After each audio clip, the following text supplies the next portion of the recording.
Present by Sonia सवरिया। हमारे इस channel को सब्सक्राइब करें और बेल बटन घंटी को दबाना ना भूलें। सुनिए सवरिया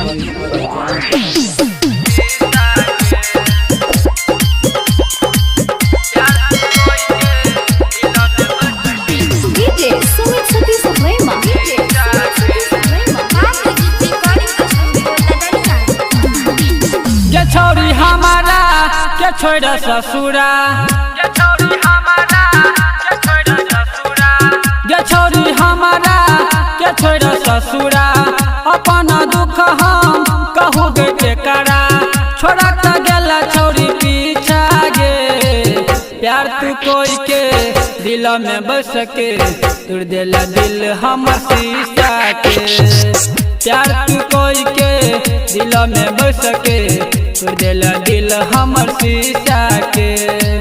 प्यार तू कोई के दिल में बस के तुर देला दिल हमर शीशा के।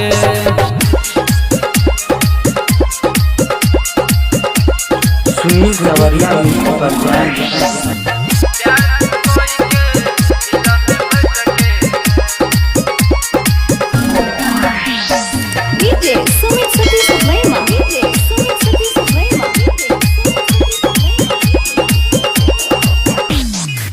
प्यार करे हो साचा गे तोड़ देला दिल हमर काचा गे।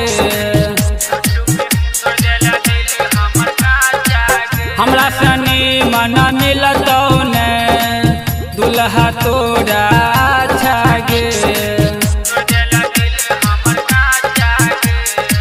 भूला क गेला हमरा गे रनिया, भूला क गेला हमरा गे रनिया।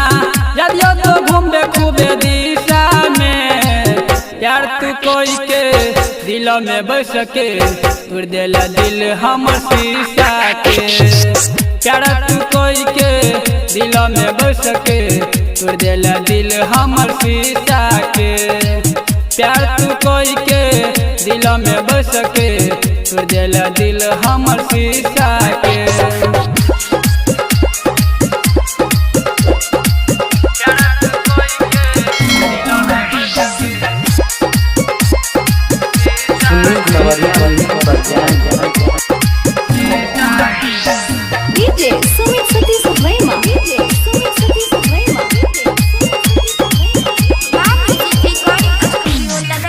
रातों के आबै ने नींद गे रहै छी तोरे गनगीन के।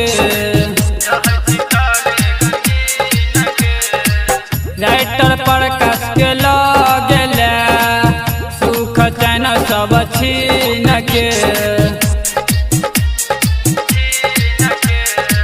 सुरेश चंचल रवि न संजीत, सुरेश चंचल सुंदर लालन के। सुना क गेला छोरी खीसा गे, प्यार तू कोई के दिल में बस के तुर देला दिल हमर शीशा के। प्यार तू कोई के दिल में बस के तुर देला दिल हमर शीशा के। प्यार तू कोई के दिल में बस के तुर देला दिल हमर शीशा के।